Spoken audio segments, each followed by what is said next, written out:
Enfim, agir como seres históricos. Agir entendendo que a história, ela é a expressão da nossa vida individual e coletiva. Portanto, não há uma dualidade entre o hoje, o ontem e o futuro. Estão intrinsecamente interligados, como eu vou desenvolver com vocês aqui. Não é? Nós estamos, nesse momento, submetidos a uma fetichização da mercadoria. E eu peguei esse termo, fetichização, a mercadoria, o Capital do Marx, porque ele é brilhante, brilhante. Tem pessoas que se referem ao Capital como sendo uma obra de economia política. Não, não é uma obra de economia política. Ela é também de economia política, mas é fundamentalmente a condensação de uma existência de muito estudo, muita experiência. Então, no Capital está concentrado, condensado, todo o conhecimento acumulado pelo Marx, e, claro, como ele está tratando do capital, como é que se forma, se desenvolve, como é que surge a sociedade capitalista, ele deu o nome de Capital. Não é? E é interessante que ele começa o Capital tratando da mercadoria. Não é? E a mercadoria, ela tem um fetiche,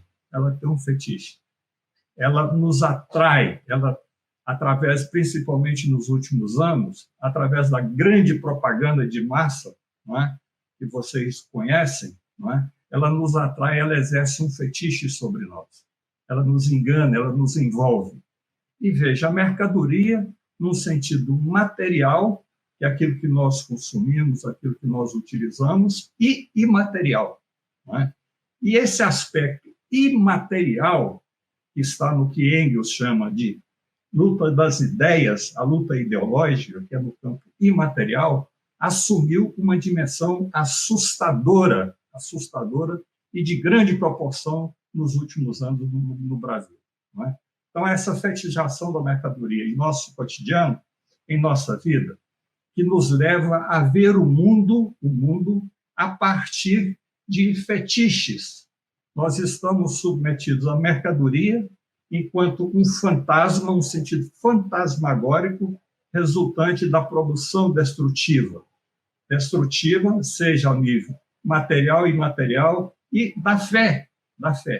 A fé em sentido amplo, naquilo que nós acreditamos, naquilo que nos leva a agir, e, inclusive, uma dimensão assustadora também, terrível no momento, que é a fé religiosa, que é a fetichização da fé religiosa.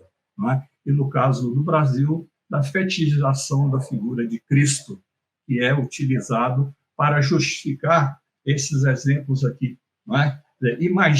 Imagina cristão ou Cristo fazendo esse exemplo. Não é?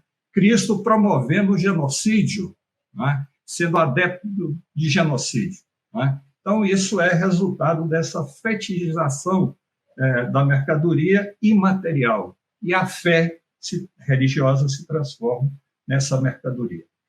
Nós observamos que vivemos numa realidade, numa sociedade fortuita, passageira, onde tudo é rapidamente substituível.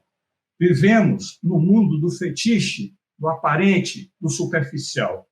Não somos o que somos, somos o que compramos. Aquilo que aparentamos, que consumimos, devemos ser eternos consumidores. E, claro, adeptos de uma determinada seita religiosa, de uma determinada fé. Claro que aí vocês conhecem várias posturas que tem aí dentro do cristianismo, não é? Que são extremamente conservadoras. Não é? Então, se nós estamos submetidos a esse fetiche da mercadoria, não é? A nossa vida ela é etérea, é formada por momentos, ela é passageira. Existimos a partir do que compramos. Compramos muitas inutilidades e sem significados. E daquilo que consumimos ou que não consumimos. Eu perguntaria para cada um de vocês que está me ouvindo, não é? Tudo que vocês compram, vocês consomem e utilizam até o seu último momento, nós vamos observar que nós somos consumidores consumidores, compradores de uma parte, outras nós compramos, porque é o fetiche da mercadoria que nós não vamos utilizar. Vou pegar um exemplo que é muito evidente, né, que tem no Brasil hoje, segundo as estatísticas, um número maior, quase 1,5 vezes da população, que é o chamado celular. Né? E cada semestre, cada ano, tem novo celular é mais potente, mas quanta capacidade que o celular traz que nós utilizamos? Não é? Então, é o consumo, comprar, e grande parte não é? Nós não utilizamos. Não é? O mercado funciona dessa forma. A sociedade organizada em torno da mercadoria fetichizada, não é? Nos torna meros compradores, e nós valemos por aquilo que nós compramos. Não é? E se não podemos comprar à vista, compra crediário. Não é? Compra em 12 meses, 24 meses, não é? Que é uma forma de ir incentivando a compra da mercadoria. Né?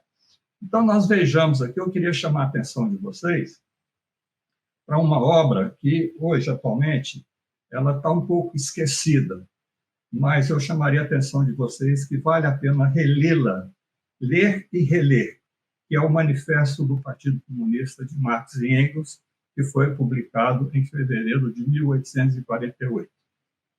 Ele diz, no prefácio da edição alemã de 1872, então, um ano após a Comuna, não é, desse prefácio, ele chama a atenção, ele diz, o próprio manifesto explica que a aplicação dos princípios dependerá sempre em toda parte das circunstâncias históricas existentes.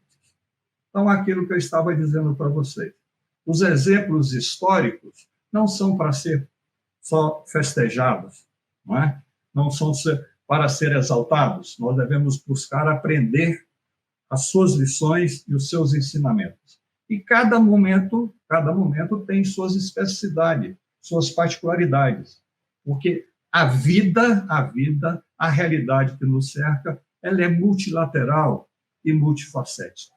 Né? Ou seja, tem várias dimensões, vários elementos que compõem essa realidade. A partir da minha existência enquanto indivíduo, da minha inserção social, da minha situação de classe, da minha posição de classe e de como eu me insiro nessa sociedade e nesse processo da luta ferrenha e terrível que nós estamos travando, né? Pela nossa sobrevivência imediata, e sem a vacina nós estamos ameaçados a todo momento, já são mais de 500 mil mortos, né? e que é resultante de uma política genocida, uma política calculada, conforme os depoimentos da CPI estão demonstrando isso claramente. Isso, em sociologia, nós chamamos de darwinismo social, que é o quê? Aplicar a teoria do Darwin à sociedade. Ou seja, que deixa-se correr livremente, inclusive hoje o Osmar Terra expressou isso com muita clareza na CPI, né? Só sobrevive os mais fortes. Isso é o chamado darwinismo social, e é o que está sendo implementado enquanto política de governo no nosso país. E para sobrevivermos, nós temos que ter uma série de elementos, casa, comida, e etc., e saúde, né? Não está sendo ameaçado de ser afetado ou atingido em qualquer momento por um vírus. Né? Então, o que Marx está dizendo aqui no manifesto, ele é extremamente atual, não é só naquele momento. Então, o que eu estou chamando a atenção de vocês, o que eu vou tratar aqui, não é? Que são alguns conceitos, algumas palavras, é justamente para entender o passado, o presente e projetarmos a construção do futuro. Não é? E, nesse sentido, a Comuna de Paris ela é plena de lições e ensinamentos. Lições e ensinamentos que muitos deles, até hoje, não foi possível, nem de longe, aproximarmos ou conquistarmos. Não é? Então, é nesse sentido que eu quero reafirmar para vocês. A aplicação dos princípios dependerá sempre e em toda parte das circunstâncias históricas existentes. Nós estamos, por exemplo, neste momento, num processo de luta contra o genocídio e articulações políticas, não é? Articulações políticas que podem nos levar a posições sectárias e dogmáticas, não é? E não a atingirmos os objetivos que queremos. No manifesto, ainda no próprio manifesto, Marx e Engels diz: a revolução contínua da produção, uma incessante comoção de todo o sistema social, uma agitação e uma insegurança constantes, distinguem a época burguesa de todas as anteriores. Veja, isso aqui em 1848, e hoje ainda isso é uma verdade. Todas as relações sociais estancadas e ferrugentas, com o seu cotejo de concepções e ideias antigas e veneradas, dissolvem-se. Isso nós observamos no nosso cotidiano, não é? Uma dissolução constante, não é? O novo sempre se apresentando. E é o velho repetindo-se com nova roupagem, não é? As que substituem envelhecem antes de se terem podido ossificar. Tudo que tinha solidez e permanência esfuma-se. Tudo que era sagrado é profanado. E os homens, finalmente, vêm-se forçados a encarar as condições de existência e as suas relações recíprocas com os olhos desiludidos, enganados. Isso foi no período da Comuna de Paris, isso foi antes, isso se manifesta hoje, não é? Estamos aí enfrentando essa situação de fake news, de mentiras, etc. Não é? E, continuando aqui no manifesto, em vez das antigas necessidades satisfeitas com produtos nacionais, surgem necessidades novas, que reclamam para a sua satisfação produtos das regiões e climas mais longínquos. Há o que é a chamada internacionalização, mundialização, globalização. Em vez do antigo isolamento das regiões e nações, que se bastavam a si mesmas, estabelece-se o intercâmbio universal, uma interdependência universal entre as nações, que tinha sido interrompido com o período do Trump, agora está sendo retomada, não é? Porém, isso leva o quê? Leva a um acirramento da disputa entre as grandes potências, não é? E isso refere-se tanto à produção material como à produção intelectual. A produção intelectual de uma nação converte-se em propriedade comum de todas, mas converte-se como mercadoria. Ou seja, a produção intelectual de uma nação converte-se em propriedade comum de todas. Comum de todas. Vejamos a discussão aí sobre a vacina, né? Há uma guerra ferrenha entre as grandes empresas produtoras da vacina, né, disputando o mercado, né, ao invés de se preocuparem em produzir em grande quantidade para salvar vidas, né? Então, essa produção intelectual ela passa a ser comum de todas, desde que seja como uma mercadoria que traz no seu bojo um fetiche. A burguesia, no seu processo, aglomerou a população, centralizou os meios de produção e concentrou a propriedade num pequeno número de mãos. Cada ano sai aí a lista, né, normalmente no final do ano, dos trilionários, dos bilionários e trilionários, não é? Que é um grupinho de pessoas. Então, cada ano, às vezes tem pessoas que ficam curiosas quem é o mais rico do mundo, não é? Recentemente era Bill Gates, e veja, Bill Gates não tem nenhuma atividade na produção de mercadorias materiais. Produz uma parte, tem os instrumentos que produz, não é? Na área da tecnologia, não é? Porém, grande parte são de materiais.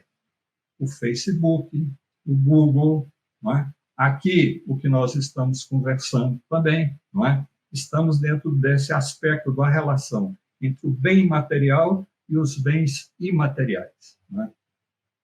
E nesse período, da Comuna em 1871, ou a partir do século XVIII, não é? Há um processo crescente de aglomeração, de crescimento das grandes cidades. E Paris se torna um grande centro urbano, um grande centro urbano. Quando a Comuna de Paris, Paris era chamada da Cidade-Luz, uma grande concentração urbana. Né? E depois nós vamos especificar aonde essas concentrações urbanas elas são organizadas conforme as classes sociais, conforme o poder aquisitivo, né, daqueles que têm e controlam o capital. Ao mesmo tempo, ao lado das riquezas imensas, das riquezas incalculáveis, privou grandes parcelas significativas e crescentes do acesso ao mínimo necessário à subsistência. A fome se generaliza e, em alguns momentos, torna-se assustadora e dizima milhões de seres humanos, excluídos do acesso à parcela mínima das riquezas produzidas. Nesse processo da Comuna, antecedendo um pouco a Comuna, e naquele momento da Comuna de Paris, se manifesta a aglomeração urbana e a fome que generaliza, que é um motivo também, é um elemento que incentiva a revolta, a insurreição, não é? Contra a situação existente. Então, veja, para analisar a Comuna de Paris de forma multilateral e multifacética, nós temos que buscar os elementos que compõem aquela realidade, que compõem ela enquanto fator histórico, enquanto passado, enquanto presente naquele momento. E quais eram as lições que nós estávamos buscando e que ela estava nos dando ali naquele momento, quais são os ensinamentos. Não é? Então, como eu já estava falando para vocês do Capital, não é? Aí fica uma pergunta para vocês, para que a gente possa debater. Não é? Será porque Marx começa o Capital, o capítulo 1º do Capital é sobre a mercadoria? Não é? Então, veja, tem aí pensamento filosófico, pensamento econômico, sociológico, é multilateral, é multifacético. Não é? E ele, após discorrer sobre o duplo caráter do trabalho útil, como único, o trabalho é único, cria valor. Um valor de uso e um valor de troca. Ele chama atenção para o caráter assumido pela mercadoria. E a fetichização da mercadoria fetichiza a vida, se fetichiza o nosso cotidiano, cria uma realidade fantasmagórica na qual nós estamos inseridos. Estamos submetidos à mercadoria resultante de uma produção destrutiva. Gradativamente, cada vez mais, essa produção ela é destrutiva, ela é fortuita, ela é passageira, ela é rapidamente substituível. Creio que o exemplo mais evidente para nós é do celular. Ou, se quiser pegar um outro, os carros. Né? Os carros também. Né? Todo ano tem que sair um carro novo. Né? Então, nós estamos sempre motivados a consumir. E grande parte, veja, se eu estou falando de produção destrutiva, ela tem um tempo de duração, não é? E também sabem que grande parte daquelas mercadorias que vão ser compradas, mesmo que seja crediário, não é? Em longas parcelas, não será consumida, não é? Porque ela tem o seu fetiche. Não é? Vivemos no mundo do fetiche, do aparente, do superficial. Nós não somos o que somos o que compramos, o que apresentamos consumir. Nós somos eternos consumidores do novo, da novidade, do top, da última geração. Né? Eu, às vezes, fico observando, por exemplo, no Facebook, no Instagram, né? É um exemplo claro disso que eu estou colocando. E na Comuna de Paris, nesse período, já existia isso? Sim, tá, já existia, porque já era a produção de mercadorias para o mercado. Não é? Então, veja, o eterno e ascendente, nós estamos condenados nessa sociedade, na forma como ela se organiza, sob a égide da dominação e da exploração do capital, ao processo crescente, eterno e ascendente, né, de consumir. Né? E, segundo Marx, a produção contém em si dois valores, o valor de uso e o valor de troca. É a condição para a existência da produção da mercadoria. Embora a produção de mercadoria não seja a condição necessária para a existência da divisão social do trabalho. Se nós percebemos que, por exemplo, no trabalho artesanal, na fase inicial da nossa existência em sociedade, se produzia mercadorias, não com essa dualidade, valor de uso e valor de troca. Assim, a sobrevivência da nossa espécie, a sobrevivência da sociedade, torna-se um eterno e ascendente processo de produção, fator primordial e de consumo mais ou menos imediato. Hoje, nos dias de hoje, que é bastante evidente, e já durante o período da Comuna de Paris já havia essas características também, não é? Hoje a produção ela é destrutiva e o consumo deve ser imediato e no fundamental, a expressão de status. E é o descartável, não é? É descartável em todos e diversos sentidos. Então, eu estou insistindo nessa questão da mercadoria, não é? Para, ao analisar as lições e os ensinamentos da Comuna de Paris, nós temos que levar em conta esse tipo de sociedade onde manifesta-se a primeira tentativa de revolução proletária na nossa história, na história da humanidade, né? E esses elementos já se manifestavam, existiam com bastante contundência nesse momento. Assim, para nós, que somos simples mortais, não passamos de consumidores descartáveis. O valor de uso de uma mercadoria, nós vamos adquirir uma mercadoria, ou pressupomos que vamos adquirir uma mercadoria, se conseguimos nos livrar do fetiche da mercadoria, não é? Nós vamos o quê? Buscar o valor de uso. Ao adquirirmos, ao comprarmos essa mercadoria, ela expressa um outro valor fora dela. Ela se manifesta como valor de troca, porque a produção não objetiva a satisfação das necessidades. A produção das vacinas, atualmente, não tem por objetivo a satisfazer necessidades. Elas são produzidas como mercadorias. Ao ser produzidas como mercadorias, elas devem ser vendidas, compradas, consumidas. Claro que eu estou falando da vacina, que não pode, pela pressão social, pela pressão popular, não se pode desperdiçar. Inclusive, estão se criando as filas das xepas, né? Então, veja, a vacina, ela tem esse caráter, tem seu valor de uso e tem um valor de troca. E ela não é um elemento descartável, mas pode se tornar um elemento descartável, por exemplo, como os medicamentos, pegando nessa mesma área, não é? Você necessita de um determinado medicamento, de uma determinada droga, e o nome exato é esse, né? Droga, né? Que alguns chamam de remédios, né? Mas são drogas, e vai lá, necessita de 7, 10, e compra uma caixa com 30, o que você vai fazer dos outros, né? Você guarda se for necessitar depois, mas ele tem um vencimento, né? Então, o valor de uso é determinado no processo produtivo, objetivando satisfazer necessidades. O valor de uso objetiva satisfazer necessidades.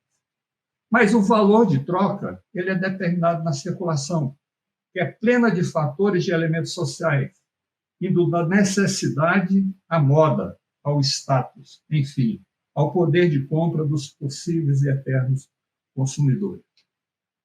O grande desenvolvimento do conhecimento científico e tecnológico cria maravilhas. Inclusive, muito lixo que envolve significativa parte da população.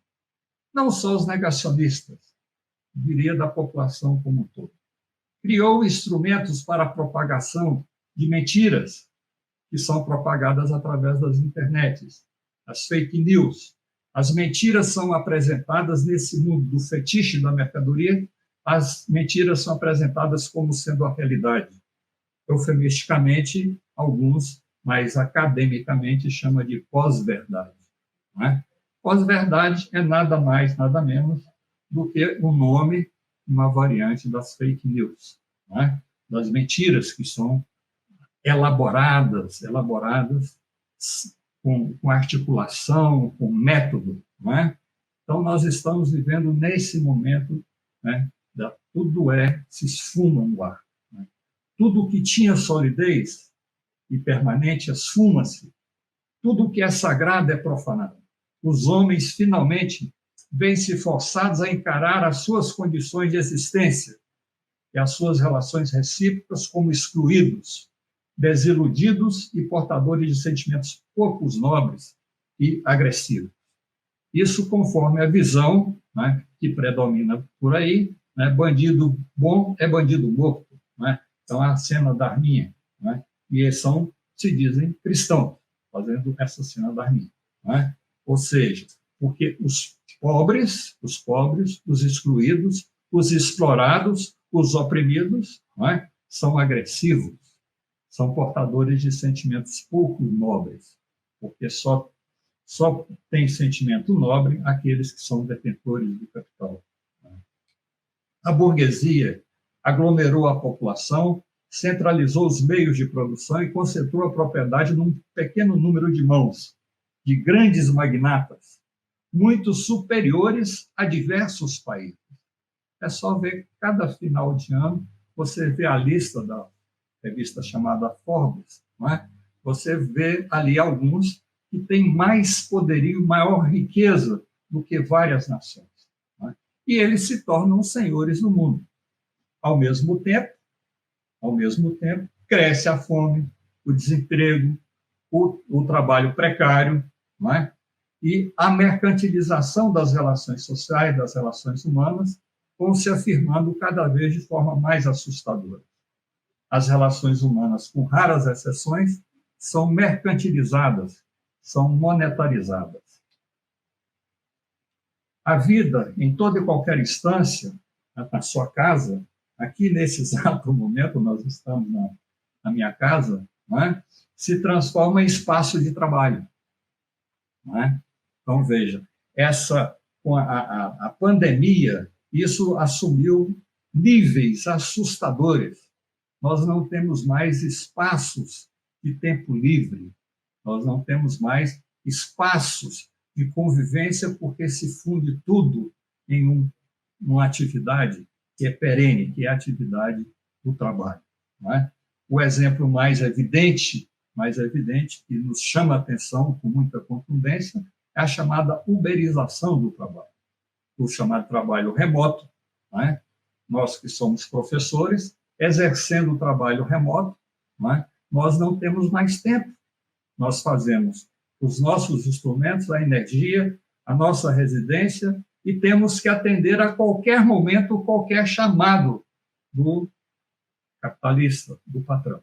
Não é? E veja, isso é possível, não é? E eu chamaria a atenção disso, repetindo talvez o que vocês já sabem, não é? Que nós estamos cronometrados através dos algoritmos, que invadem e controlam completamente as nossas vidas. Há uma série de exemplos que eu poderia apresentar para vocês da função e do papel que o algoritmo desempenha na nossa vida, mas creio que vocês talvez saibam muito mais do que eu. Não é? Então, para ganhar tempo, eu só chamaria a atenção de que a nossa vida hoje, todas as nossas atividades, estão controladas por algoritmos. Não é? E muitos acham interessante, são adeptos de que o algoritmo controla. E, em geral, esse controle, essa sociedade extremamente controladora e repressiva, através da existência desses algoritmos, eles apresentam isso como se fosse sinônimo de segurança. Né? Tá aí a expansão das empresas, das firmas de segurança. Né? E os milhares de dólares em produção em grande quantidade de instrumentos voltados para a segurança. Não é? Nesse contexto, e já em 1870, 71, o capitalista explorador ele é invisibilizado. Né? E agora, atualmente, ele é apresentado não como a expressão do que controla o capital, mas como um sistema, um ar de impessoalidade, é como se existisse um ente mágico acima da nossa vida, transformando-se em seres irreais, em fantasmas. Quantas vezes nós fomos em uma repartição qualquer e, de repente, teve problema na internet? Nós íamos resolver um problema que era 5 minutos, ficamos lá 3, 4 horas, porque o sistema saiu do ar. Né? Então, veja essa relação de impessoalidade, onde os grandes controladores do capital, os capitalistas, né, se transformam em seres irreais, em fantasmas. E encontraram uma palavra que substitui a isso, que é o sistema. Né? A vida, em toda a sua instância, nossa casa, né, ela passa a ser parte integrante desse processo como um todo. Né? Mas aí eu coloco para vocês, né, uma outra pergunta, né, e ela já tem alguns indicadores aqui. Como enfrentar essa situação e ser vitoriosos? Como combater essa política destrutiva, né, essa política genocida que estão nos impondo, né, né? Marx, no Manifesto Comunista, ele diz: qual a posição dos comunistas, dos democratas sinceros, em relação ao conjunto dos proletários? Eu diria, o conjunto dos proletários, em conjunto da maioria oprimida e explorada da população. Não é? Os comunistas, aqueles democratas sinceros, não formam um partido distinto e oposto aos outros partidos operários, aos outros partidos que se colocam no campo democrático. Não tem interesse algum que não seja o interesse do conjunto do proletariado, e eu estenderia mais, ao conjunto dos explorados e oprimidos.